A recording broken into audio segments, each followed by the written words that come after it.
हरिहर गाथा, हरिहर गाथा।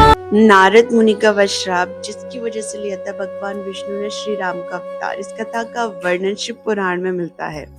एक समय नारद मुनि हिमालय में कठोर तपस्या कर रहे थे। देवताओं के राजा इंद्र को डर लगा कि कहीं नारद उनके स्वर्ग का राज्य न मांगे, इसलिए उन्होंने कामदेव को भेजा कि नारद की तपस्या को भंग कर दे। नारद और वसंत ऋतु ने पूरी कोशिश की, लेकिन नारद जी के मन में कोई भी कार्य नहीं आया।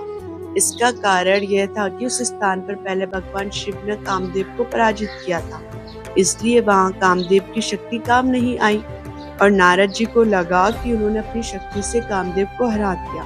उनके मन में अहंकार अर्थात घमंड आ गया। वे भगवान शिव के पास गए और अपनी विजय की बात बताई। शिव जी ने समझाया कि यह बात किसी को मत बताना और खासकर भगवान विष्णु को तो बिल्कुल मत बताना। लेकिन नारद जी अहंकार में आकर भगवान विष्णु के पास चले गए और सब बता दिया। भगवान विष्णु समझ गए कि नारद जी को घमंड हो गया है और उन्होंने सीधे कुछ न कहकर इशारों में कुछ बताया कि नारद, तुम तो पहले से ही ज्ञानी और विरक्त हो, कामदेव तुम्हारा बिगाड़ ही क्या सकता है।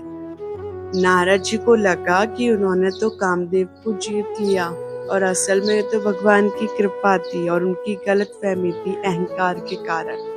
नारद जी के मन में घमंड आ चुका था और यही सोचकर विष्णु जी ने अपनी माया शुरू की। उन्होंने अपनी माया से एक सुंदर राज्य और राजकुमारी का निर्माण किया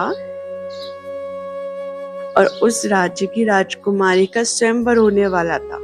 नारद जी वहां पहुंचे और जैसे ही राजकुमारी का देखा वे मोहित हो गए। यहाँ वही नारद थे जो सोचते थे कि कामदेव को जीत चुके हैं। अब नारद जी ने सोचा कि मुझे तो इस राजकुमारी से विवाह करना है। आगे की वीडियो नेक्स्ट पार्ट में हम देखेंगे किस तरह भगवान विष्णु की माया जाल में नारद मुनि फंस जाते हैं।